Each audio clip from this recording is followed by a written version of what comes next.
आज का दिन बड़ा खाली खाली सा है। शराब पीनी चाहिए। दरअसल आप शराब को नहीं, शराब आपको पीने के बहाने ढूंढती है। और कब आप ओकेजनल ड्रिंकर से शराबी हो जाते हैं पता ही नहीं चलता। पता तो तब चलता है जब मोहल्ले दफ्तर में लोग शराबी या पियक्कड़ जैसे नामों से आपको बुलाने लग जाते हैं। तब तक बहुत देर हो चुकी होती है। पर आयुर्वेदा सप्तऋषि नो नशा के साथ आप अपनी खोई हुई इज्जत, अपने खोए हुए नाम को वापस पा सकते हैं। नो नशा पर टीवी, टेली शॉपिंग और आयुर्वेदा सप्तऋषि को पूरा भरोसा है। ये आपको 100% फायदा देगा।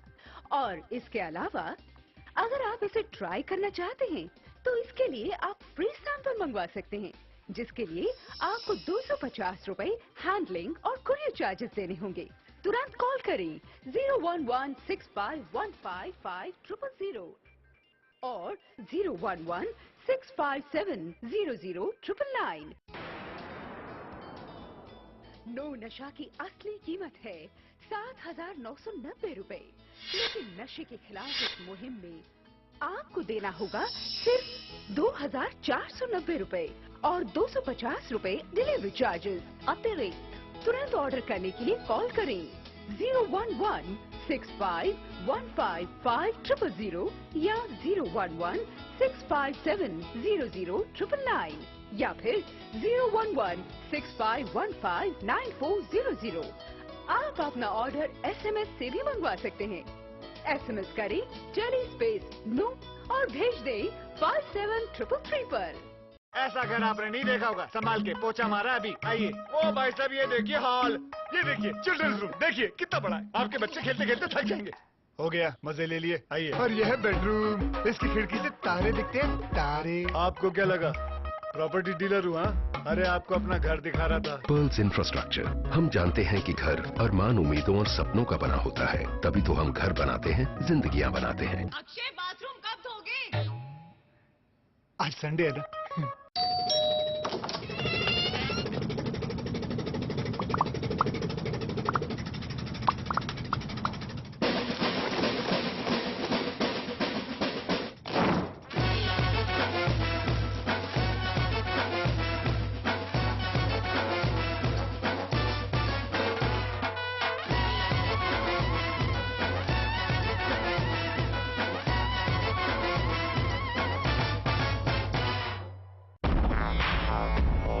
सगों से भी सगा है तू, अपना परिवार है। जिस गली में मुड़ जाऊं बस तेरा ही दीदार है। जिंदगी का हीरो है वो तुझ पे जो सवार है। वन टच पावर स्टार्ट, शानदार माइलेज वाला APDV इंजन जो दुनिया की नंबर 1 बाइक चुने, यही कहे सगों से भी सगा है। हीरो स्प्लेंडर, लगे ऐसा फैमिली जैसा।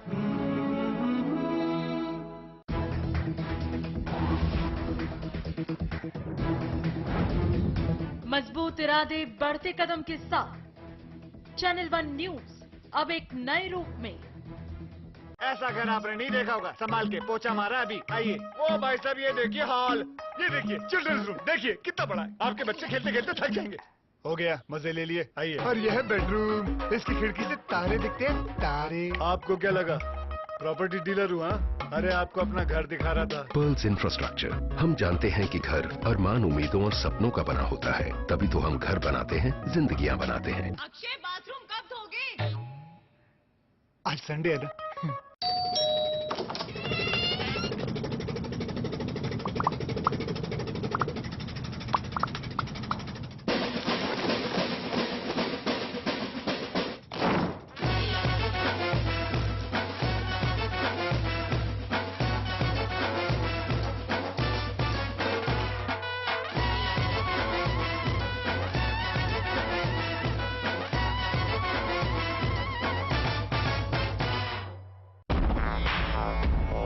सगों से भी सगा है तू, अपना परिवार है। आज और कल दोनों हमने तेरे साथ देखे हैं।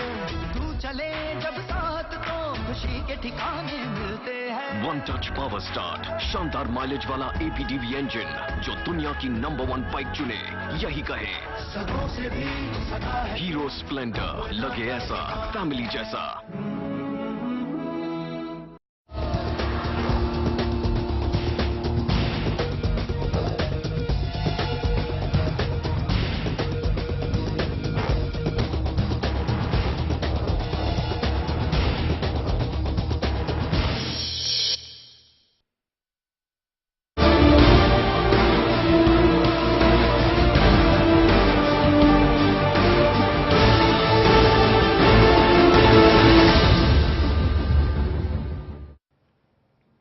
नमस्कार, मैं हूं सिद्धार्थ। प्राइमेट में आपका बहुत बहुत स्वागत है। राज्य में सरकार गठन पर कांग्रेस और झारखंड मुक्ति मोर्चा पार्टी रेस में है। हम झारखंड की बात कर रहे हैं। 18 जुलाई को राष्ट्रपति शासन के 6 महीने पूरे हो रहे हैं। ऐसे में माना जा रहा है कि उससे पहले झामुमो और कांग्रेस मिलकर यहां सरकार बना लेंगे। इसके लिए झारखंड मुक्ति मोर्चा पार्टी से कांग्रेस लगातार बातचीत में लगी हुई है और यह तय माना जा रहा है कि बन जाएगी, वहां समीकरण तय हो जाएगा। इसी बीच बड़ा सवाल यह है कि क्या हेमंत सोरेन को मुख्यमंत्री पद की कुर्सी मिलेगी?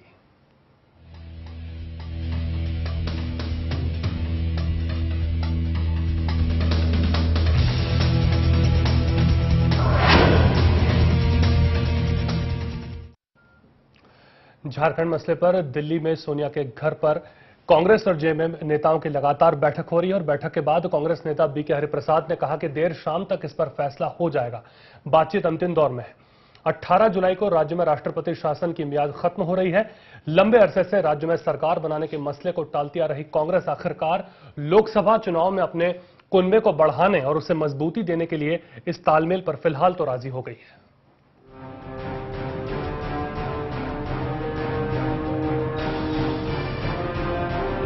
झारखंड में सरकार गठन का इंतजार अब खत्म होता दिख रहा है। झारखंड की नई सरकार की स्क्रिप्ट तैयार हो चुकी है। इंटरवल से पहले की स्टोरी लोकसभा चुनाव के लिए झामुमो और कांग्रेस की गठबंधन की तैयारी को लेकर है। इस भाग में सीटों के बंटवारे का रोचक दृश्य है। नेताओं की जद्दोजहद है। किरदार अपनी मनपसंद सीटें पाने के लिए जूझते नजर आएंगे। इंटरवल के बाद सरकार के गठन का सीन सबके सामने आएगा। इसमें सीएम, डिप्टी सीएम और मंत्री पदों के बंटवारे की माथापच्ची भी है। निर्दलीय विधायकों को संतुष्ट करने का निराला अंदाज सामने आएगा। राजनीतिक ड्रामे की हैप्पी एंडिंग की पूरी कोशिश की जा रही है। दरअसल काफी दिनों से खबरें हैं कि झारखंड में नई सरकार बनाने पर कांग्रेस और झामुमो में सहमति बन गई है। कांग्रेस विधायक दल के नेता राजेंद्र सिंह के घर पर झामुमो नेता हेमंत सोरेन के साथ बैठक की गई है। बैठक में सरकार का ब्लूप्रिंट तैयार किया गया है। बैठक में कांग्रेस के झारखंड प्रभारी बीके हरिप्रसाद और पूर्व प्रभारी शकील अहमद भी मौजूद थे। कांग्रेस आलाकमान की मोहर लगते ही नई सरकार का गठन हो जाएगा। बताया जा रहा है कि कांग्रेस के दोनों नेता झामुमो के संपर्क में काफी दिनों से हैं। दोनों पार्टियों में सरकार बनाने को लेकर जो समझौता हुआ वो इस तरह है। मुख्यमंत्री सहित 5 मंत्री झामुमो के होंगे। कांग्रेस के 4, राजद की 2 और एक निर्दलीय को मंत्री बनाया जा सकता है। स्पीकर का पद कांग्रेस को दिया जा सकता है। लोकसभा चुनावों में कांग्रेस 8, झामुमो 4 और राजद 2 सीटों पर चुनाव लड़ सकती है। लोकसभा चुनाव को लेकर गठबंधन का जो फॉर्मूला बनाया जा रहा है, उसके तहत कांग्रेस को 8, झामुमो को 4 और राजद को 2 सीटें मिल सकती है। आगामी लोकसभा चुनाव के बाद केंद्र में यूपीए की सरकार गठन में कोई दिक्कत न आए, इसलिए कांग्रेस अधिक सीटें चाहती है। 16 जुलाई तक झामुमो और राजद के साथ मिलकर सरकार बनाने की पहल हो सकती है। झामुमो का नेता मुख्यमंत्री होगा, कांग्रेस का डिप्टी सीएम, जबकि झामुमो को सीएम समेत 5, कांग्रेस को डिप्टी सीएम समेत 5, राजद को 2 मंत्री पद देने पर सहमति बनाई जा रही है। विधानसभा चुनाव में कांग्रेस झामुमो को अधिक सीटें दे सकती है। ये मोल तोल लोकसभा चुनाव में सीट बंटवारे की तर्ज पर होगा।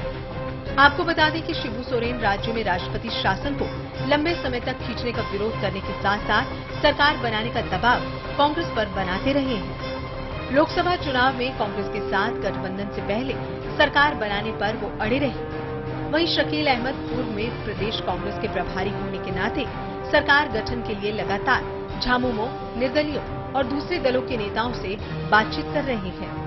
शकील अहमद झारखंड की राजनीति को बेहतर समझते हैं। उधर कांग्रेस के प्रभारी बीके हरिप्रसाद सरकार बनाने के लिए तैयार किए गए ब्लूप्रिंट को इम्प्लीमेंट कर रहे हैं। कांग्रेस आला कमान के करीबी होने के चलते उन्हें ये जिम्मेदारी मिली है। हेमंत सोरेन ने गुरुजी और कांग्रेस के बीच समन्वय बनाने में महत्वपूर्ण भूमिका निभाई। रणनीति के तहत बीच बीच में कांग्रेस पर जुबानी हमले किए गए। अपने विधायकों को भरोसे में भी बनाए रखा। बीच बीच में प्रेशर पॉलिटिक्स भी करते रहे। फिलहाल अब ये साफ हो गया है कि झारखंड में जल्द ही राष्ट्रपति शासन खत्म हो जाएगा।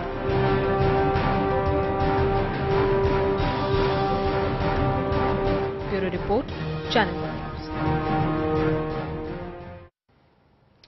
चर्चा की शुरुआत करते हैं। तमाम खास मेहमान हमारे साथ जुड़ चुके हैं। आप सबसे आपको रूबरू करा दें।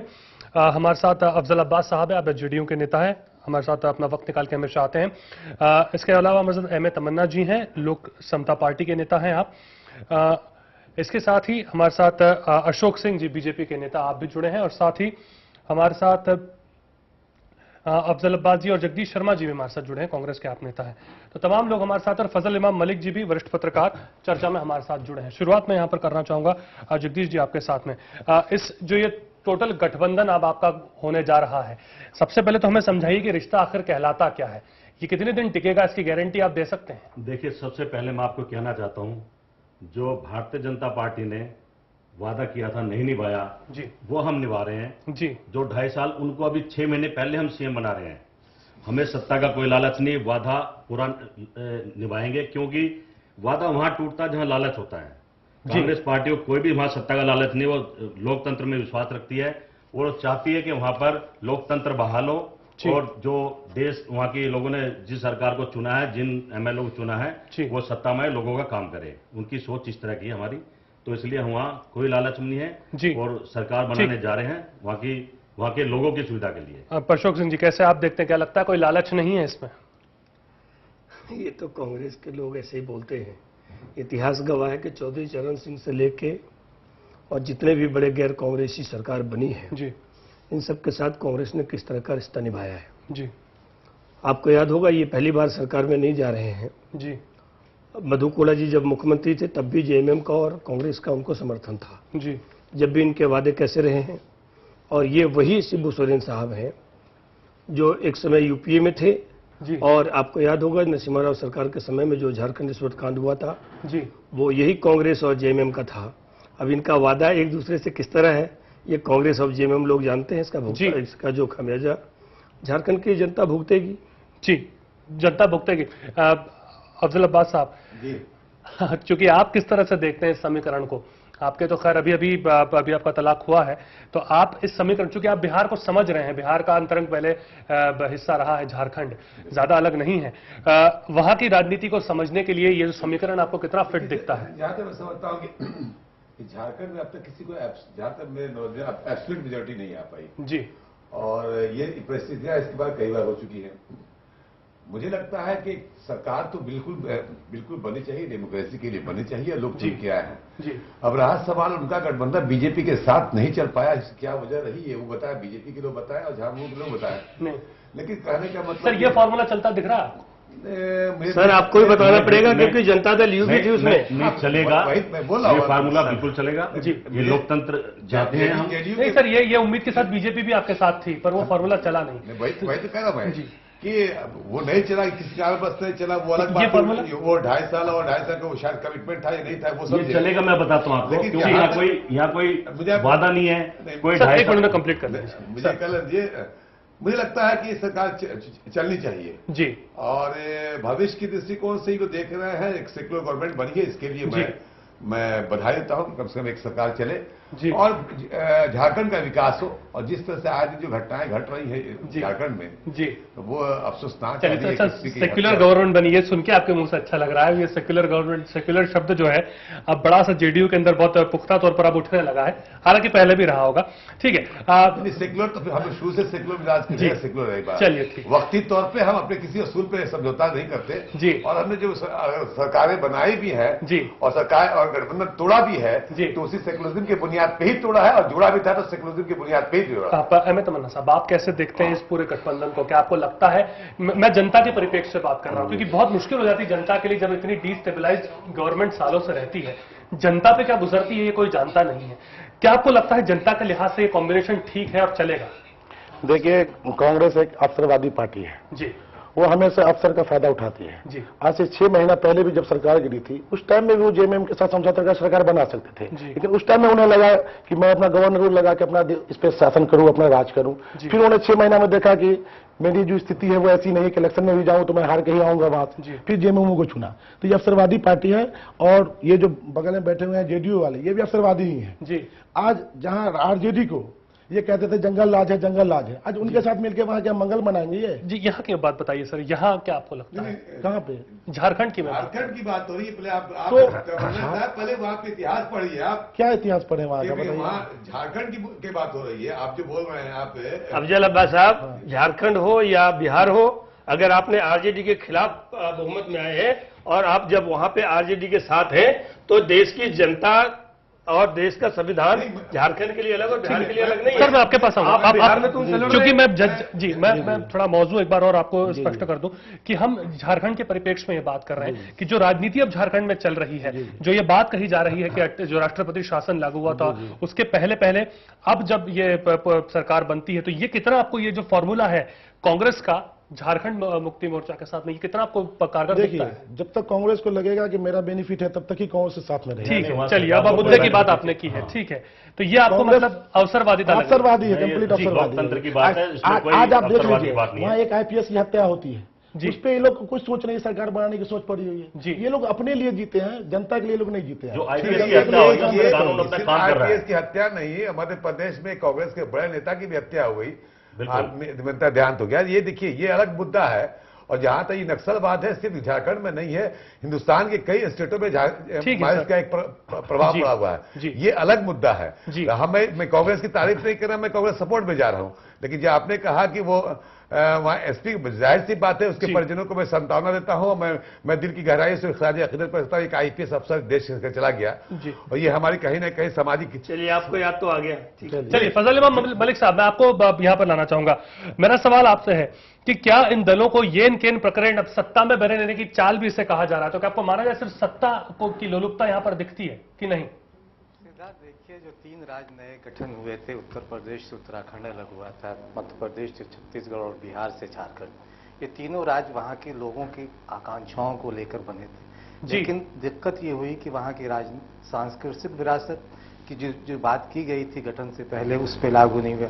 सियासी दलों के अपने अपने फायदे जरूर हुए, सियासी दलों को फायदा हुआ, वहां के एवाम को, तीनों राज्यों को देख लीजिए, पिछड़ापन वही है, संसाधनों को लूटा गया। झारखंड उससे अछूता नहीं है। और झारखंड की जहां तक बात की, तो झारखंड की बदकिस्मती ये है कि वहां किसी भी दल को बहुमत नहीं आया, और वहां जिस तरह से मोल भाव होते रहे, मैं कांग्रेस और बीजेपी दोनों का सुन रहा था, और अफजल अब्बास साहब सेकुलरिज्म की दुहाई दे रहे थे। इस देश की सेकुलरिज्म की परिभाषा किस तरह राजनीतिक दल बदलते हैं, वो आप जेडीयू और भाजपा, अभी देखिए झामुमो और जेडीयू दोनों कांग्रेस के लिए एक सेकुलर पार्टियां हो गई, जो कल तक भाजपा के साथ थी तो वो धर्मनिरपेक्ष नहीं थी। तो ये इस देश की बदकिस्मती है, और इस राजनीतिक दलों के अपना अपना नजरिया। मेरे मित्र कह रहे थे कांग्रेस के कि वो सत्ता के लिए नहीं है। ये सत्ता के लिए नहीं तो ये खेल क्यों खेल रहे हैं? आपने मधु कोड़ा को बनाया था, मधु कोड़ा के साथ भाजपा का भी अलायंस रहा था। तो झारखंड की दिक्कत यह है कि वहां संसाधनों को सारी पार्टियां लूट रही हैं, वहां के लोगों को हितों की रक्षा के लिए अभी तक कोई पार्टी सामने। सर, ये फॉर्मूला चलता दिखता है आपको? जी, ये जो फॉर्मूला बना है कांग्रेस और जेएमएम का, ये कितने दिन टिकता है? आपको लगेगा कि लंबे अरसे तक रहेगा ये रिश्ता? नहीं, वो तमन्ना जी ने बहुत अच्छी बात कही। तमन्ना जी, हो सकता है अब कि आप अब्दुल अब्बास वगैरह को सूट न करे, तमन्ना जी ने ठीक कहा कि जब मौका मिलेगा कांग्रेस को, क्योंकि देखिए ये आप देखिए, या तो झामुमो का इतिहास भी और कांग्रेस का इतिहास भी देखिए, तो वो इस तरह के फार्मूले पे कब अपने फायदे के लिए इस्तेमाल करते हैं। जहां उनका फायदा अगर नहीं होता दिखता है, तो वो दोनों ये फार्मूला फिर उसी तरह से जहां आज खड़े हैं वहीं खड़े रहेंगे कल भी। आप कुछ कह रहे थे सर? नहीं, मुझे मलिक साहब जो बोल रहे थे कि मैंने ये नहीं कहा कि आप सेकुलरिज्म की बात करें। मैंने क्या इसके पहले भी ये बताया, आप हम बीजेपी के साथ थे तो सेकुलरिज्म को, हम सेकुलर छवि को हम ताक पर तो रखे नहीं थे। हम तो भी बीजेपी के साथ भी थे तो अपने मुद्दों के आधार पर थे। वही बात तो मैं कह रहा हूं। आप कह रहे हैं कि नहीं सेकुलरिज्म की बात आज कर रहे हैं, सेकुलरिज्म की बात तो उस वक्त भी थी, आज भी है। ऐसा तो नहीं है कि अडवाणी वाजपेयी जी की गवर्नमेंट में नीतीश जी थे तो सेकुलरिज्म अलग था। वो एक मुद्दों अफजल साहब, आप लोगों के लिए सियासी दलों के लिए कह रहा हूँ धर्मनिरपेक्षता का पैमाना बार बार बदलता रहता है। बदलता नहीं, आपने जो कहा उसका मैं जवाब दे रहा हूँ। इसके पहले भी हम एनडीए में थे, 17 साल तक रहे, तो क्या हम लोगों ने समझौता किया? हमारा एक कॉमन वीमेन प्रोग्राम के तहत था, उसमें हुआ था। ठीक है, हमको लगता है कि नहीं चल पाया, उनसे तोड़ दिया मैंने। क्योंकि मुद्दा आज बिहार नहीं है, इसलिए मैं उस पर बात नहीं करूंगा। नहीं तो मैं बताऊंगा कि कहाँ आपने समझौते किए, कहाँ मैक्सिमम माइलेज ली और कहाँ मिनिमम माइलेज ली। मैं उस सब की बात कर सकता था कि कहाँ नीतीश कुमार की सारी आपकी बात, लेकिन आज झारखंड मसला, इसलिए झारखंड पे हम बात करेंगे। ठीक है सर, मैं एक मिनट आपके पास फिर आऊंगा। अब अशोक सिंह साहब, आप ये देखिए कि अब आप लगातार ये बात कह रहे हैं कि ये चालबाजी है, सत्ता की लोलुपता है, तमाम आपके जो नेता वहां पर है वो ये बात कह रहे हैं, पर सर समझाइए, आप तो वहां पर एक स्टेबल गवर्नमेंट नहीं दे पाए, कोई भी कारण रहा हो, पर क्या अब जब वहां पर स्टेबल गवर्नमेंट आ रही तो इस पर राजनीति किस हिसाब से क्यों हो रही है? ठीक है, जनता के परिप्रेक्ष्य में भी तो चीजों को सोचना पड़ेगा ना। देखिए, मैं आपको बड़े विस्तार से समझाऊंगा, जी मुझे समय दीजिए, मैं उसमें बीच में टोके जी। क्योंकि देखिए, मैं बिहार और जैसे नहीं, मैं झारखंड से हूँ। झारखंड में पलामू जिला है, मैं वहाँ से बिलोंग करता हूँ जी। और झारखंड में चतरा, पलामू, हजारीबाग, ये जो बेल्ट है ये नक्सल प्रभावित बेल्ट है जी। यहाँ पे लोग किस तरह जीते हैं, कितने भय में जीते हैं और कितना मुश्किल जीना है, ये जो लोग वहाँ रहते हैं वो जानते हैं। वहाँ के बहुत सारा रिजल्ट नक्सल भी प्रभावित करता है जी। आप 5-6 बजे के बाद चुनाव प्रचार नहीं कर सकते। उत्तर प्रदेश में, दिल्ली में जो ये सब चीजें हैं कि आप 10 बजे तक या 9 बजे तक कर सकते हैं, वहां ऐसा नहीं है। जैसे ही सूरज ढलता है आपको अपने घर जाना पड़ता है। जो उनका प्रभावी क्षेत्र है वहां पे वो रिजल्ट आता है जी। और जहां तक इस समय एस्टेब्लिश्ड गवर्नमेंट की बात कर रहे हैं, तो जहां अभी मेरे मित्र कहते सेकुलरिज्म का, ठीक है, कल तक का हम आपको बड़े मीठे मीठे लगते थे, आज हम आपके कड़वे हो गए हैं। कल यही आपको याद होगा जब पिछली बार गवर्नमेंट जब गिरी थी झारखंड में ही, और जब इन पे ये जो मामला जो पिछली बार भी जब इन्होंने समर्थन लिया था कांग्रेस से, अपना ये शिबू सोरेन साहब, तो शिबू सोरेन साहब का एक बयान आया था कि कांग्रेस ने हमको धोखा दिया है और कांग्रेस हमेशा धोखा देती रही है जी। और यही मेरे मित्र बैठे हैं जी, ये कह रहे हैं कि कांग्रेस वादा निभाती है। ठीक है सर, राजनीति पूरे राजनीतिक जीवन में, इतिहास में, आजादी से लेकर अब तक जितने लोगों का देखिएगा, तो एक बार भी इन्होंने किसी के साथ वादा नहीं निभाया। अगर वादा तोड़ने वाली कोई पार्टी है, आप अगर वहां धोखा नहीं देते तो ठीक है सर, छोटा सा ब्रेक यहाँ पे मुझे कमर्शियल ब्रेक मुझे लेना पड़ेगा। अशोक जी, मैं आपके पास आऊंगा ब्रेक के बाद। राज करना देना चाहिए, नौबत नहीं आती है। छोटा सा ब्रेक सर मुझे यहाँ पे लेना होगा। ब्रेक के बाद हम ये बात भी करेंगे कि क्या कुनबे बढ़ाने की बात हो रही है, क्या लोकसभा 2014 पे निगाहें लगातार अब बनी हुई है, कांग्रेस की दोस्ती बढ़ाई जा रही है, अपना कुनबा बढ़ाया जा रहा है। छोटा सा ब्रेक।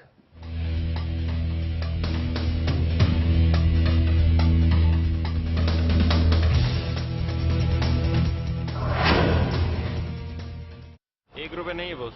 ₹1 नहीं है मतलब? अरे मतलब छुट्टा नहीं है। नहीं है तो आप लेके आओ, जाओ। छोड़ना, ₹1 में क्या कर लेगा तू? पिगी बैंक में डालूंगा। तुझे क्या प्रॉब्लम है? मेरे को मेरा ₹1 चाहिए। अच्छा 1 मिनट, करीना पसंद है बॉस? क्या? ये देखो। क्या ये वीडियो है? ₹1 में। देखो देखो, पूरा देखो। देखो वीडियोस ₹1 में। 52010 पे कॉल करो, क्लिक करो, चूज करो, एंजॉय करो। ₹1 में फुल मस्ती। ऐसा घर आपने नहीं देखा होगा, संभाल के पोछा मारा अभी। आइए। ओ भाई साहब, ये देखिए हॉल, ये देखिए चिल्ड्रंस रूम, देखिए कितना बड़ा है। आपके बच्चे खेलते खेलते थक जाएंगे। हो गया, मजे ले लिए। आइए। और यह है बेडरूम, इसकी खिड़की से तारे दिखते हैं, तारे। आपको क्या लगा प्रॉपर्टी डीलर हूँ? अरे आपको अपना घर दिखा रहा था। पर्ल्स इंफ्रास्ट्रक्चर, हम जानते हैं कि घर अरमान, उम्मीदों और सपनों का बना होता है, तभी तो हम घर बनाते हैं, जिंदगियां बनाते हैं। अक्षय, बाथरूम कब धोगे? आज संडे है ना। ₹1 नहीं है बॉस। ₹1 नहीं है मतलब? अरे मतलब छुट्टा नहीं है। नहीं है तो आप लेके आओ, जाओ। छोड़ना, ₹1 में क्या कर लेगा तू? पिगी बैंक में डालूंगा। तुझे क्या प्रॉब्लम है? मेरे को मेरा ₹1 चाहिए। अच्छा 1 मिनट, करीना पसंद है बॉस? क्या? ये देखो। क्या ये वीडियो है? ₹1 में। देखो देखो, पूरा देखो। देखो वीडियोस ₹1 में। 52010 पे कॉल करो, क्लिक करो, चूज करो, एंजॉय करो। 1 रुपए में फुल मस्ती।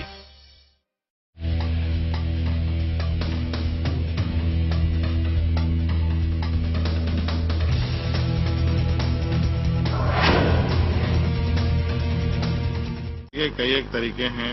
आज झारखंड में राष्ट्रपति शासन है। राष्ट्रपति शासन को लोकतांत्रिक व्यवस्था का विकल्प नहीं माना जाता। ये कई एक तरीके हैं। आज झारखंड में राष्ट्रपति शासन है। राष्ट्रपति शासन को लोकतांत्रिक व्यवस्था का विकल्प नहीं माना जाता। हेमंत सोरेन को सुना आपने, साफ तौर पर उन्होंने अपनी बात रख दी। तैयार है वो भी यहां पर सरकार बनाने के लिए कांग्रेस के साथ में मिलकर के, पर लगातार ये बात है कि जो कुनबे बढ़ाने की बात नहीं है, क्या 2014 क्या निशाने पर नहीं लग रहा कांग्रेस के भी। फजल इमाम मलिक साहब, क्या आप देखते हैं दूरदर्शी यहां पर ये पूरा दाव है, 2014 भी निगाह में है, कुनबा भी बढ़ाना है, डोज भी बढ़ाना है, ये सिचुएशन आंध्र के अंदर भी खड़ी हो रही है? हाँ नहीं, निश्चित तौर पर सिद्धार्थ के बस कांग्रेस को भी लग रहा है कि 2014 के चुनाव आने वाले हैं, कुंभे को बढ़ाना है, ज़्यादा पार्टियों को शामिल करना, क्योंकि कई पार्टी अलग हो गई हैं, कांग्रेस से भी भाजपा भी लगभग अकेली होगी, तो दोनों दलों के लिए अपने अपने दल में अपने गठबंधन को मजबूत करने के लिए कवायद है। लेकिन झारखंड की स्थिति, झारखंड के साथ सबसे बड़ी भाजपा हो या कांग्रेस, दोनों दलों ने वहाँ आम लोगों को बहुत ठगा है। बिहार से अलग होने के बाद जब बाबूलाल मरांडी पहली बार मुख्यमंत्री बने, दो लोगों को, भाजपा ने दो लोगों को बहुत इग्नोर किया। वहां तो बहुत अच्छे नेता थे, एक बाबूलाल मरांडी और एक इंदर सिंह नामदागी। अगर इन दोनों के हाथ में वहां की सत्ता हो रही होती तो शायद झारखंड की स्थिति ये नहीं हुई होती। लेकिन दिक्कत यह है कि जो पार्टी की आंतरिक कलह होती है, उसकी वजह से बार बार सरकारें बदली, मुख्यमंत्रियों को बदला गया। फिर कांग्रेस का अपना खेल रहा, उन्होंने मधु कौड़ा को एक निर्दलीय को मुख्यमंत्री बनाकर जो खेल खेला, उससे कितना नुकसान हुआ राज्य का हम सभी जान रहे थे। कांग्रेस और भाजपा दोनों वहां के अवाम के लिए दोषी है। बदकिस्मती उस झारखंड के अवाम की, जिसने जो बिहार से अलग होकर अपनी तकदीर बदलने चले थे। लेकिन आज ये है कि झारखंड की तकदीर कहीं दिखाई नहीं दे रही क्या। तो जाहिर है कि ये सारी चीजें जो हैं वो एक कुंभा बढ़ाने की कवायद भी है, और झारखंड मुक्ति मोर्चा और कांग्रेस दोनों लेकिन एक चीज ये मानना पड़ेगा सिद्धार्थ, दोनों बहुत अवसरवादिता का झारखंड मुक्ति, भले आज सोरेन का आपने बयान सुनाया, बहुत लंबी चौड़ी बातें कर रहे हैं, लेकिन वो भी पिछले अभी भाजपा से अलग हुए हैं। तो जाहिर है कि अपने हितों के लिए ये टकराव सिर्फ इसके लिए नहीं था कि वो वहां के अवाम की करें, अपनी पार्टियों के अपने अपने हित थे, और ये हित 2014 और फिर आने वाले चुनाव को ध्यान में रख के ही सामने किए जा रहे हैं। अफजल अब्बास साहब, क्यों इसे ना माना जाए कि अवसरवादिता नहीं है? आप देखिए मलिक साहब ने जो बात रखी, बड़ा पुख्ता पॉइंट इसमें था कि जो एक उम्मीद के साथ में झारखंड बना था। बेशक मैं मानता हूं कि झारखंड जिससे बिहार का बंटवारा हुआ जी, और जिस बुनियाद पे हुआ, और उसमें मतलब सब कहेंगे जेएमएम का बहुत बड़ा रोल था जी, और इस बंटवारा में वो शुरू से इसके मतलब कहा जाए कि झारखंड मुक्ति मोर्चा ही इसके मतलब फाउंडर है बंटवारा करने में जी। लेकिन उसके बावजूद भी जिस उम्मीद पे बिहार का बंटवारा किया गया, बिहार का बंटवारा हुआ, झारखंड अलग राज्य बना, लेकिन जो डेवलपमेंट होना चाहिए था वो नहीं हुआ, जबकि सारे संसाधन वहां पे मौजूद हैं। बिहार तो कंगाल पड़ा हुआ है और सारे संसाधन झारखंड में। अफसोस तो है, बिल्कुल सही बात कहा उन्होंने, कि जिस तरह से होना चाहिए नहीं हुआ। कहीं ना कहीं नेताओं के साथ साथ जनता को भी और आवाम को भी कसूरवार इसमें मानना चाहिए कि एब्सोल्यूट मेजोरिटी किसी एक पार्टी को नहीं दिया जी। वजह यही हुई, इसकी वजह उसकी बुनियाद पर यह हुआ कि हमेशा हंग असेंबली हुआ और नतीजा हुआ कि अभी मतलब कभी इनकी कभी उनकी। अरे एब्सोल्यूट मेजोरिटी किसी को आता तो एक डिसीजन लेने में मौका मिलता है। ये मेरी अपना जिम्मेदारी सरकार की भी नहीं थी कि उतना तारतम्य बनाकर वो चले। बार बार इस तरह का जो चीजें होती है, अहम की लड़ाइयों के बीच में लोगों के हित मर जाते हैं। जाहिर मैं तो कह रहा हूं बात की, इसका यही नतीजा हुआ इसके वजह से कि आज जो है हंग असेंबली होता रहा और ये कोलिशन गवर्नमेंट बनी। एब्सोल्यूट मेजोरिटी वहां पे अभी तक नहीं आ पाई जी। और जहां तक अवसरवादी की बात है, इसके बारे में नहीं कह सकता कि कांग्रेस की अवसरवादिता है ये क्या है, लेकिन सरकार बननी चाहिए थी, बन रही है, और एक डेमोक्रेसी के लिए एक अच्छी बात है, होना चाहिए, क्योंकि फिर दोबारा आप चुनाव में जाएंगे तो एक्स्ट्रा बड़ा इंटरेस्टिंग होगा इसका जवाब अशोक जी से लेना। अशोक जी, क्या आपको लगता है जो लोकतंत्र के लिए ये अच्छी बात कही जा रही है, तो बात तो ठीक है, लोकतंत्र के लिए तो अच्छा ही हो रहा है? देखिए, मैं अभी मलिक साहब बोल रहे थे, मलिक साहब ने बहुत अच्छी बातें कही वहां पे जी, कि एक जब अटल बिहारी वाजपेयी जी देश के प्रधानमंत्री थे तो 3 राज्यों का स्थापना हुआ। ठीक है, छत्तीसगढ़, उत्तरांचल और झारखंड जी। और उस समय चूंकि तीनों राज्यों में भारतीय जनता पार्टी की सरकार बनी, 2 राज्यों में और एक में अजीत जोगी के उसमें छत्तीसगढ़ में जी। मैं मानता हूं कि झारखंड की जनता बहुत अभागा है जी। उसको सब कुछ रहते हुए भी उसको स्थायी नेतृत्व नहीं मिला जी। बाबूलाल मरांडी जी की बात कर रहे हैं तो आपको याद होगा जब बाबूलाल मरांडी जी हमारे मुख्यमंत्री थे जी। तो यही जनता दल यू के 3 विधायक उन्होंने कह दिया था कि ये मुख्यमंत्री नहीं चाहिए, उसको चेंज करिए तो हम वो करेंगे। उन्होंने समर्थन, वो हंगामा मचाया था और 6 हमारे साथ उस समय इंडिपेंडेंट भी थे जी। और जब हम लोगों ने वो किया, आज भी अधिकतर समय भारतीय जनता पार्टी की शासन बाहर रही जी, लेकिन इंडिपेंडेंट नहीं रहा। और जेएमएम के लोग या वहां पे सुदेश महतो हैं उनकी पार्टी, ये हमेशा बार्गेनिंग के काम करते हैं जी। समर्थन के एवज में इनको वहां मोटी रकम चाहिए और इसी रकम के चक्कर में इन्होंने मधु कोड़ा को मुख्यमंत्री बनाया और आज नतीजा ये है कि पूरे देश में झारखंड बदनाम हुआ और मधु कोड़ा जैसे इंडिपेंडेंट 5 लोगों ने सत्ता चलाई।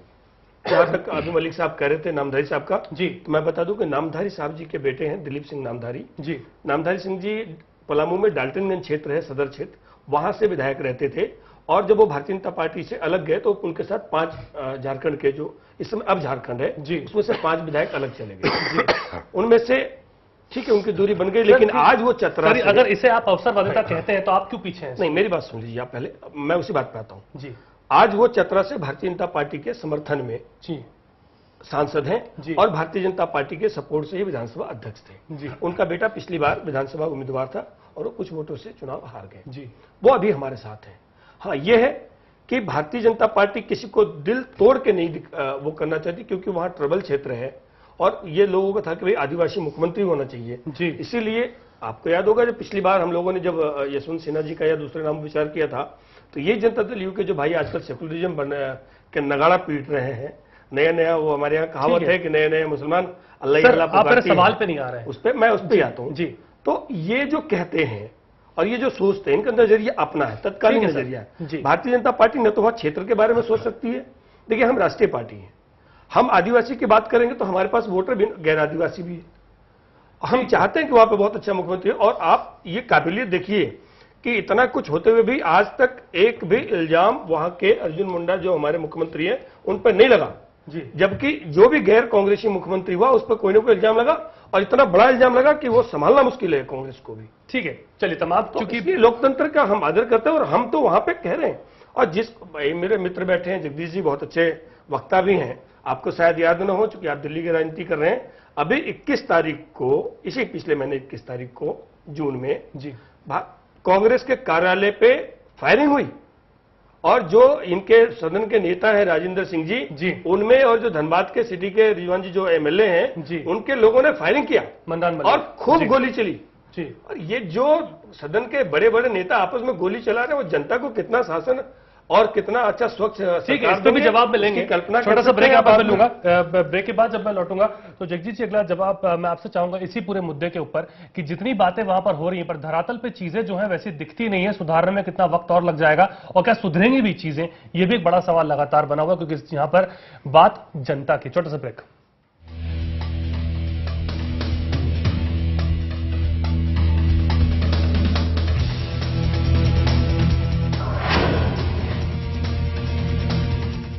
आपने नहीं देखा होगा, संभाल के पोछा मारा अभी। आइए, ओ भाई साहब ये देखिए हॉल, ये देखिए चिल्ड्रंस रूम, देखिए कितना बड़ा है। आपके बच्चे खेलते खेलते थक जाएंगे। हो गया, मजे ले लिए। आइए, और यह है बेडरूम, इसकी खिड़की से तारे दिखते हैं, तारे। आपको क्या लगा प्रॉपर्टी डीलर हुआ? अरे आपको अपना घर दिखा रहा था। पर्ल्स इंफ्रास्ट्रक्चर, हम जानते हैं कि घर अरमान, उम्मीदों और सपनों का बना होता है, तभी तो हम घर बनाते हैं, जिंदगियां बनाते हैं। अक्षय बाथरूम कब धोगे? आज संडे है ना।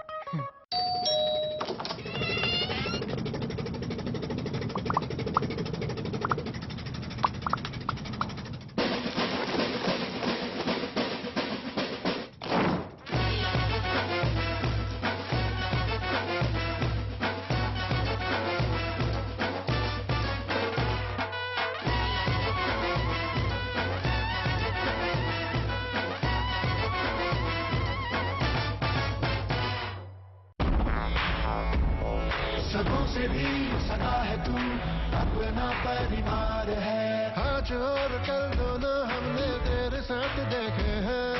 तू चले जब साथ तो खुशी के ठिकाने मिलते हैं। वन टच पावर स्टार्ट, शानदार माइलेज वाला APDV इंजन जो दुनिया की नंबर 1 बाइक चुने, यही कहे सदों से भी सदा है। हीरो स्प्लेंडर, लगे ऐसा फैमिली जैसा।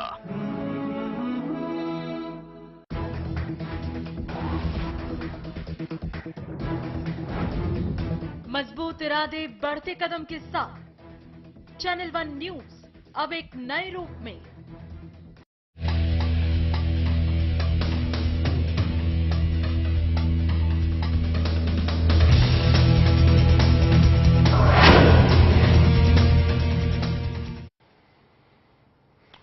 स्वागत है आपका। ब्रेक के बाद हम इस पर चर्चा कर रहे हैं। झारखंड के अंदर जो राजनीति लगातार चल रही है, उस राजनीति का असर कैसे आने वाले दिनों में देखने को मिलता है। जगदीश शर्मा साहब, मेरा सवाल बड़ा सीधा है आपसे कि क्या ये झामुमो को खुश करने की कोशिश नहीं है? क्या आपको नहीं लगता कि आप मंत्री बनाने का ख्वाब दिखा रहे हैं और निर्दलीय और जो क्षेत्रीय दल है उनके बीच लॉलीपॉप बांटने की तैयारी नहीं है? देखिए, मैं आपको एक बात बता देना चाहता हूँ कि कांग्रेस पार्टी हमेशा लोगों के हित की बात करती है जी। वहां सरकार का होना बहुत जरूरी है। चाहे बीजेपी की सरकार रही है, कोई भी सरकार रही, जब बीजेपी की रही तो भी हमने शोर नहीं मचाया, वो छोड़ के चले गए। पर आज वहां की जनता के हित के लिए सरकार का होना बहुत जरूरी है जी। सरकार रही तो लोगों के काम होंगे, और काम होंगे तो लोग अमन सुख चैन शांति से रह भी पाएंगे जी। तो ये जो आप बात कह रहे हैं वहां राजनीति की जी, राजनीति तो पूरे देश में हो रही है, झारखंड में भी हो रही है। मैं समझता हूं इन बातों को। अभी मेरे भाई अशोक जी कह रहे थे कि वहां गोलियां चली। गोलियों का हम सब लोग ही, हर पार्टी निंदा करती है। गोली चलाना किसी शौक नहीं है, कोई मजबूरी होती है, कोई बात। राजनीति में तो चमकानी होती है ना। नहीं, वहां राजनीति गोलियों से नहीं चमकती। गोलियां हमेशा राजनीति प्यार से और मेहनत से, काम से एक क्षेत्र में वर्चस्व के कायम करने के लिए लड़ाई हुई है। ऐसा नहीं है कि देश की जनता की सुख शांति के लिए या बॉर्डर पे जाके आपने गोली चलाया, तो हम लोग उसकी निंदा करते हैं। ऐसा नहीं होना चाहिए। ठीक है, पार्टी कभी ऐसे लोगों को सपोर्ट नहीं करती है। आपके सदन के नेता है साहब, आप बताइए उनको, क्या आपको लगता है आपके सदन के नेता है, आपके विधायक है, अगर दोनों ने ये काम किया था दोनों को निलंबित करना चाहिए। वो कभी ऐसा काम नहीं करते। राजेंद्र जी को मैं पर्सनली जानता हूं, वो इस तरह का बिल्कुल काम नहीं करते हैं। मैं तो यही चाहूंगा कि वहां राजनीति सिर्फ लोगों के लिए होनी चाहिए, लोगों के भले के लिए होनी चाहिए, और वहां का सरकार का बनना बहुत जरूरी है। कांग्रेस पार्टी और सरकार का कोई लालच नहीं है जी। वहां सरकार बनेगी तो अभी अगर लालच होता तो कहती मुख्यमंत्री हमारा बनाओ जी। वहां की समस्या को देखते लोग भला उसलिए ना, बिल्कुल कोई जगदीश जी 6 महीना से आप शासन में हैं और अंदर यही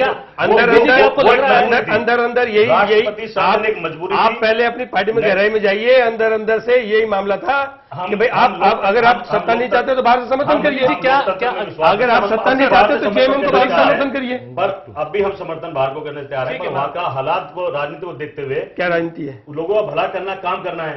काम भाई वो भला तो आप अपने मंत्रियों को करेंगे, अपने विधायकों को करेंगे, आप बाहर से समर्थन करिए। जनता का भला करना है, जनता के भला तो वैसे भी हो जाए। हेमंत सोरेन मुख्यमंत्री बनेंगे, अगर आपको लगता है कि इसी से जनता की भलाई होने वाला है तो आप उनको बाहर से समर्थन करिए। बिल्कुल, आप या तो आप सीधे स्पष्ट बात करिए, सच बोलिए कि आप भला चाहते हैं या आप अपने विधायकों का भला करना चाहते हैं। तो वहां लोकतंत्र जाते हैं, हम चाहते हैं वहां की जनता पीछे ना, जिन्होंने वोट दिया, पार्टी को जिताया है, वहां मुख्यमंत्री मलिक साहब कुछ कह रहे चाहिए। मलिक साहब कुछ कह रहे हैं जी। सिद्धार्थ जी, भाजपा और कांग्रेस की बातें सुनने में बहुत अच्छी लगती है स्टूडियो में बैठ के, लेकिन झारखंड में दोनों दलों का जो चरित्र रहा है बहुत अच्छा नहीं रहा है।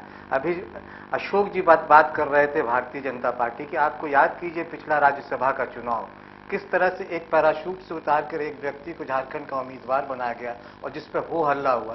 तो आप झारखंड के नेताओं को भी पार्टी किस तरह इग्नोर करती है, ये उसका नमूना था। और वहां किस तरह मोलतोल हुआ, विधायकों और पूरे सारे लोगों ने पैसे लिए, उसकी सीबीआई जांच चल रही है। तो इन राजनीतिक दलों को जब सफाई की बात चलती है, शुचिता की बात चलती है, तो अपना चरित्र नजर नहीं आ रहा है। तो दोनों दल अपनी अपनी दलील दे रहे हैं और बहुत बड़ी दलील दे रहे हैं। कांग्रेस के मेरे मित्र भी कह रहे हैं कि मेरे जैसा कोई है नहीं, भाजपा भी कह रही है। दोनों दलों में इस चीज की होड़ जाता है कि किसकी कमीज जो है कम मैली नजर आए। जी सर, मलिक साहब एक बात बताइए, क्या आर्थिक हितों का टकराव बीच में आने की संभावना दिखती है?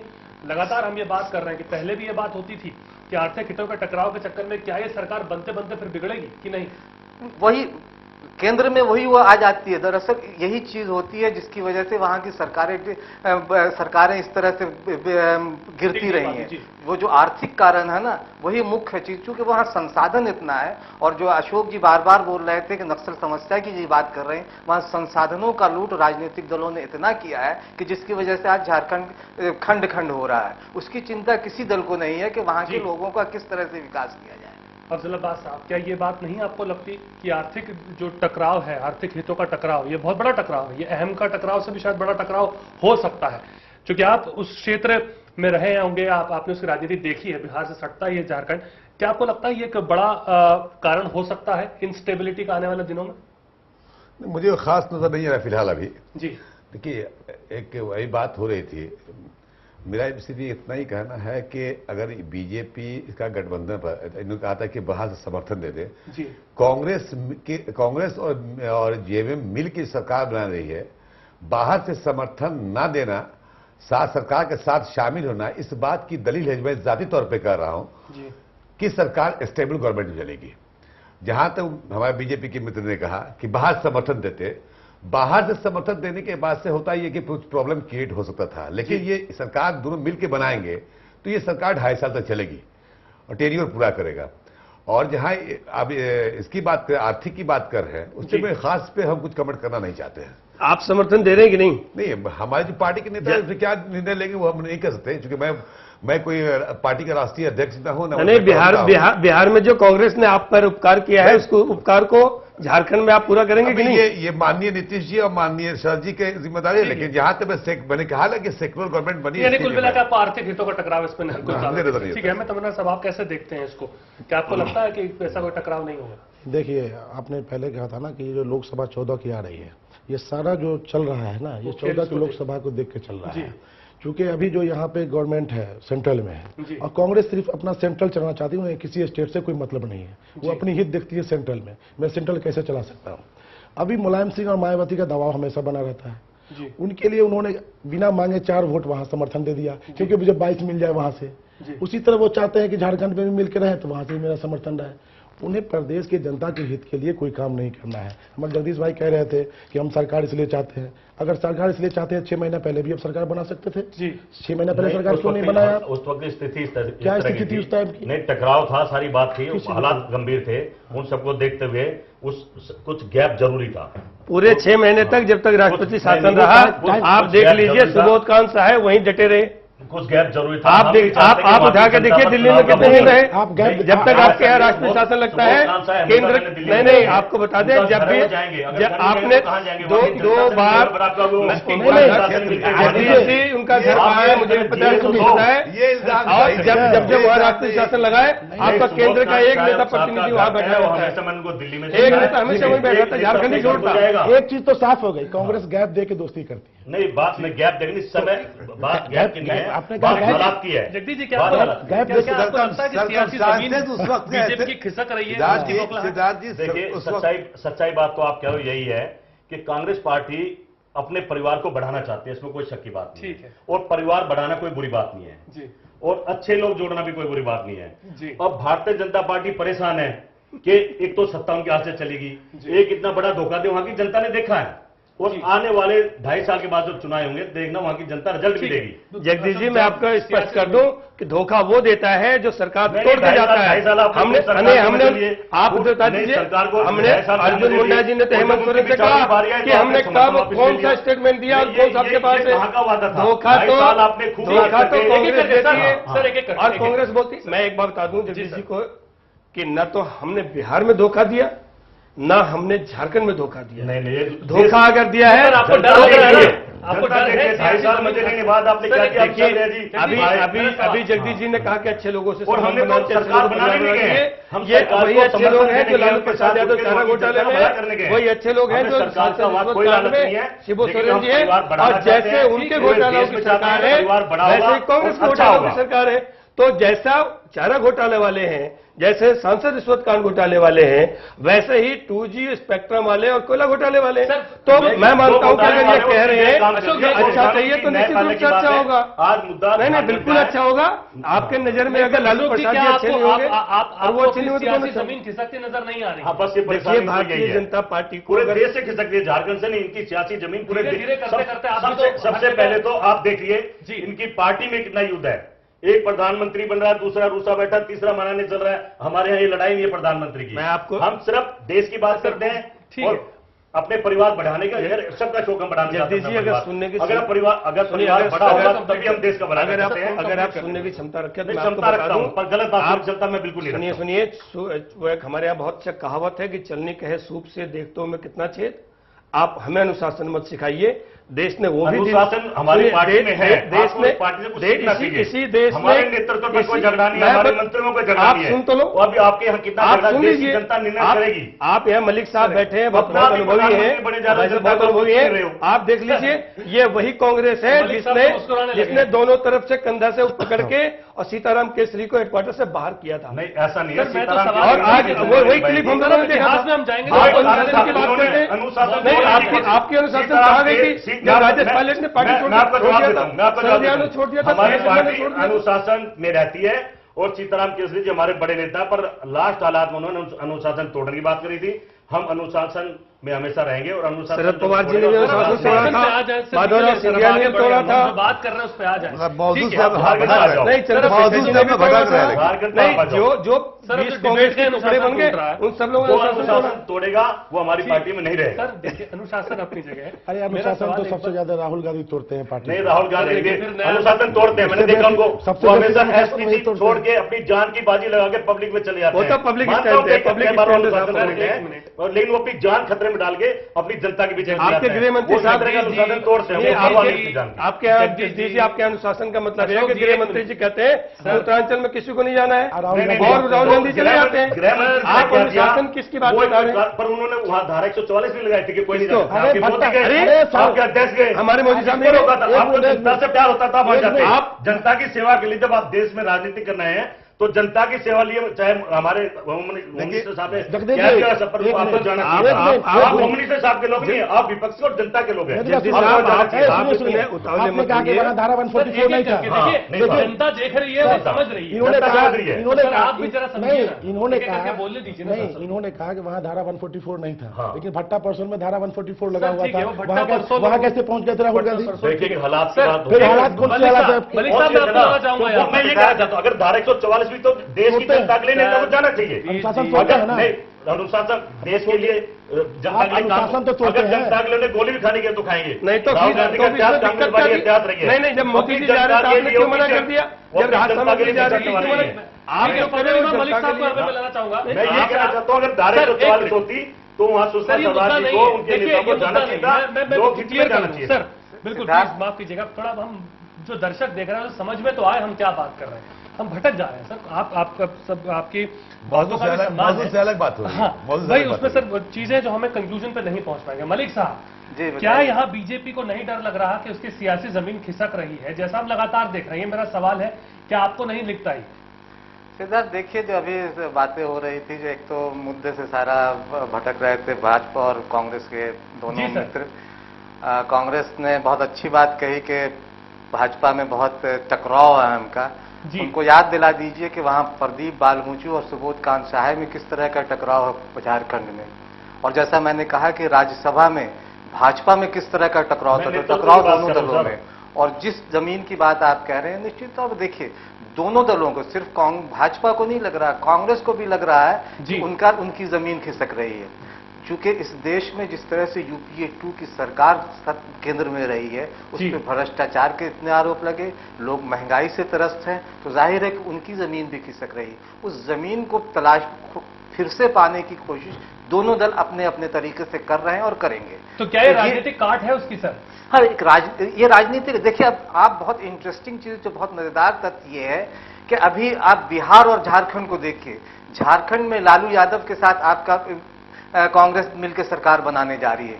बिहार में क्या होगा, ये अब इस पे सवाल भी उठेगा, क्योंकि बिहार में अभी तक जेडीयू के साथ भी वो गलबहियां कर रही है कांग्रेस। तो जेडीयू अगर वहां के दो विधायक भी हैं, वो किस तरफ जाते हैं? और फिर जो 5-6 निर्दलीय विधायकों की, और जिसकी तरफ अशोक जी ने कहा कि वो सुदेश जी की बात कही कि वो लोग पैसे के लिए इधर उधर करते हैं, तो जो आर्थिक मुद्दों की बात आपने की कि आर्थिक सवाल कहाँ है, तो निर्दलियों का रोल क्या रहेगा? उन्हें किस तरह का मंत्रिमंडल मिलेगा, उन्हें किस तरह से खरीद फरोख्त किया जाएगा, क्योंकि इस सारे मामले में तो मोल तोल तो जरूर हो रहा है। और जो 6 महीने का जो वक्फा लगा सरकार बनाने में, इसके पीछे भी यही कारण रहा कि ये मोल तोल की राजनीति चल रही थी कि किसको कितना कहां किस तरह का मिलना चाहिए। तो जमीन दोनों की खिसक रही है, दोनों इस जमीन को पाने की कोशिश में अपने अपने तरीके से काम कर रहे हैं। जी ठीक।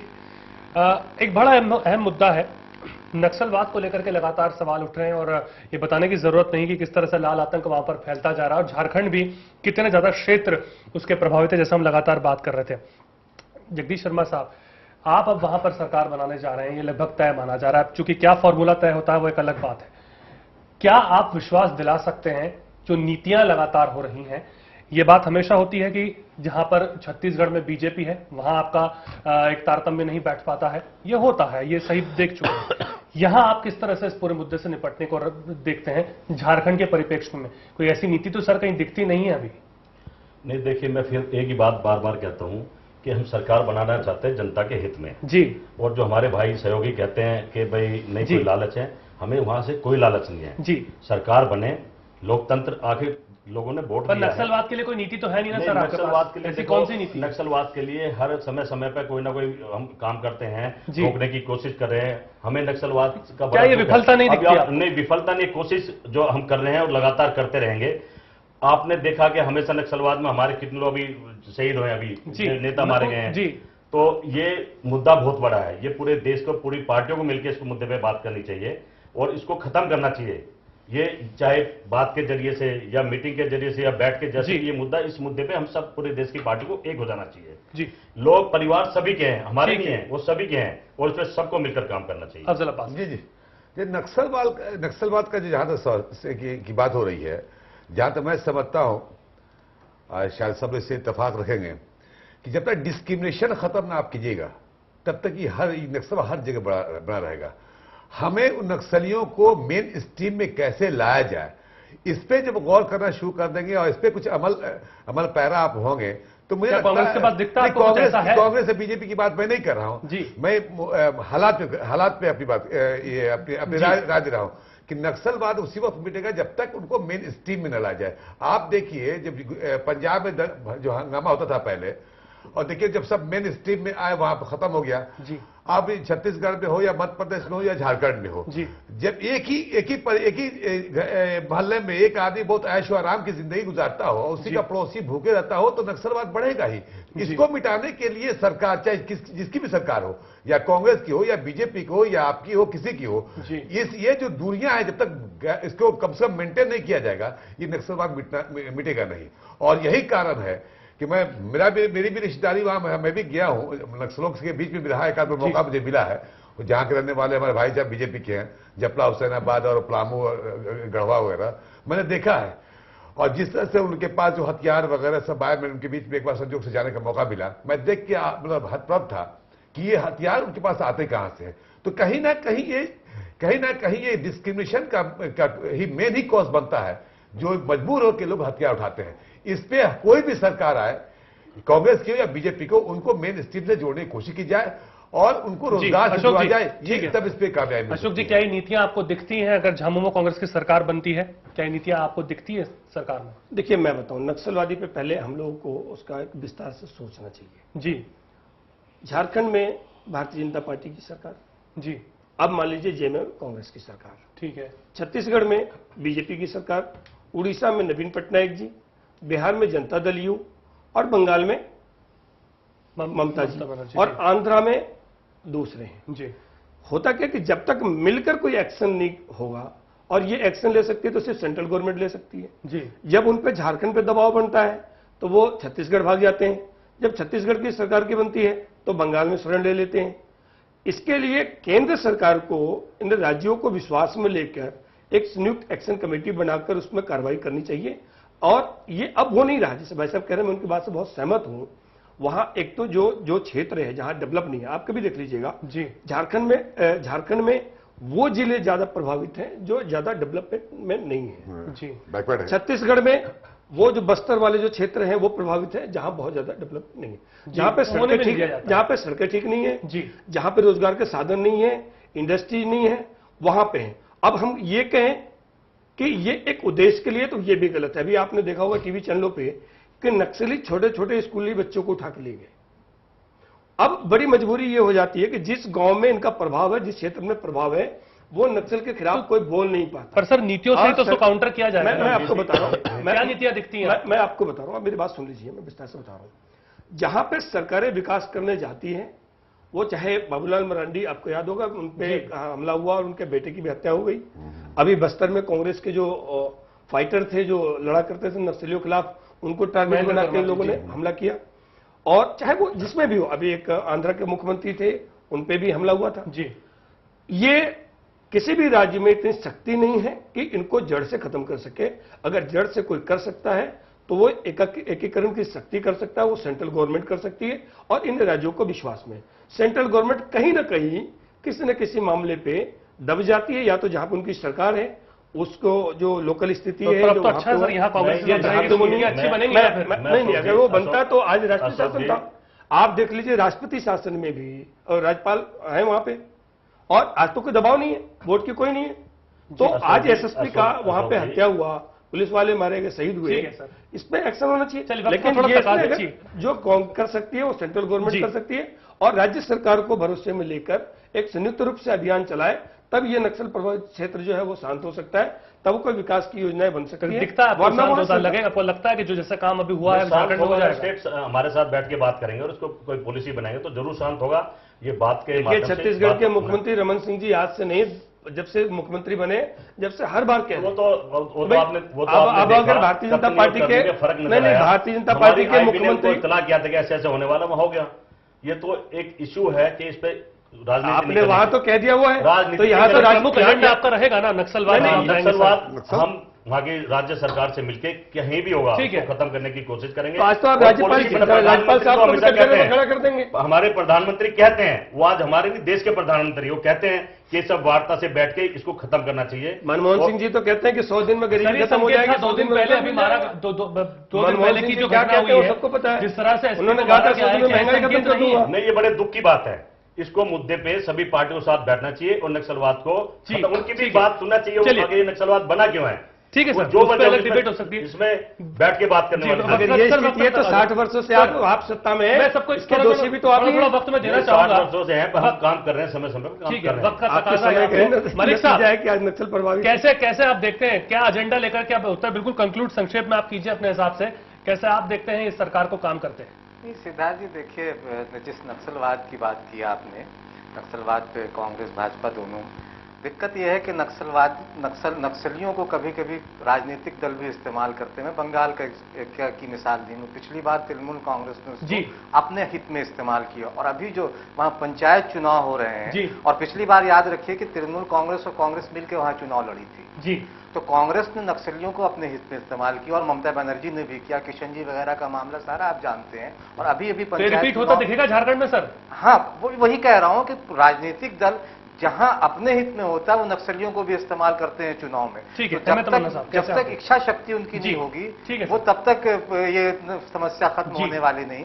और संसाधनों की लूट खत्म होनी चाहिए, प्राकृतिक संसाधनों की लूट खत्म हो, आदिवासियों को ठीक है, संसाधनों की लूट भी खत्म हो, आर्थिक हित के टकराव की बात जो लगातार। मैं सब एक बात पे बोलूंगा जल्दी। मलिक साहब ने बहुत अच्छा कहा है, ये बिल्कुल है।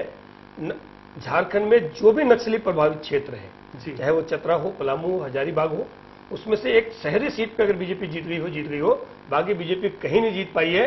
और ये निश्चित रूप से जो लोकल पार्टी, क्षेत्रीय पार्टियां, या उनकी मजबूरी भी है, ठीक है, उनकी मजबूरी है, क्योंकि वो इतने बड़े दबाव में रहते हैं कि उनके खिलाफ बोल नहीं पाते हैं। पर इसको कैसे काउंटर किया जाएगा ये देखने वाले। हमें तमन्ना साहब बिल्कुल संक्षेप अपनी आप बात रखती है। देखिए, ये नक्सल का जो जन्म हुआ वो भूखमरी से हुआ जी, और गरीबी से हुआ। लेकिन जब वो नक्सली अपने पहले भूखमरी और गरीबी के लिए कुछ काम करते थे, गोली सर, क्या जेएमएम और कांग्रेस का कॉम्बिनेशन इसको काउंटर करता दिखता है? तो अब उसके बाद जैसे जैसे समय बीता गया, अब पॉलिटिकल पार्टी इसको यूज करने लगी जी। अब उसे लगा कि ऐसा ही करने से मुझे फायदा होना है जी, वो छोड़ेंगे क्यों इस काम को। चलिए ठीक, ये मेरा कहना है। चल अफजल अब्बास साहब, कैसे आप देखते हैं इसको, इस पूरे मुद्दे को, ये सरकार को क्या संक्षेप आप कहना चाहेंगे? नहीं, सरकार को देखिए, नक्सल के मुद्दे पर सरकार को एक हार्ड एंड फास्ट और स्टेप लेना चाहिए। और नहीं तो ये धीरे धीरे नासरूप बनता जाएगा। बाद में ये भयानक जब रूप ले लेगा तो वही कहानी बनेगी जो उत्तराखंड में देखिए लापरवाही की वजह से हजारों लोग मारे गए, बेकसूर मर गए।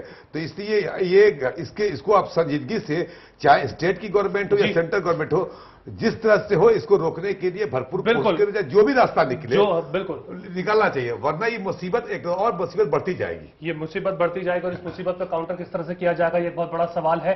जो नक्सलियों ने अभी हमला किया था वो दुमका क्षेत्र था और ये क्षेत्र वही है जहां से हेमंत सोरेन खुद आते हैं, उनका जिला है और आसपास उनकी काफी अच्छी पैठ भी है। वहां पर अगर उसके पास में अगर ऐसे घटनाएं हो रही हैं तो चिंता का सबब है और संकेत भी है, समझना ऐसे होगा। बहुत बहुत शुक्रिया हमारे सभी मेहमानों को हमारे साथ जुड़ने के लिए और अपना वक्त देने के लिए। तो लगातार जो बात अब इस वक्त हम करते आ रहे थे वो यही है कि बहुत बड़ी जिम्मेदारी न सिर्फ जेएमएम के हाथों में है पर उतनी से ज्यादा बड़ी जिम्मेदारी केंद्र सरकार यानी कांग्रेस जब वहां पर सरकार बनाएगी उनके हाथ में कि कैसा फॉर्मूला वहां पर बनाया जाए कि आम आदमी का उससे फायदा हो और जो बड़े बड़े मुद्दे हैं उनके ऊपर से उठकर, आर्थिक हितों से उठकर क्या आप सोच पाती हैं, ये तो वक्त ही तय करेगा। आप देख रहे थे प्राइमेट। नमस्कार।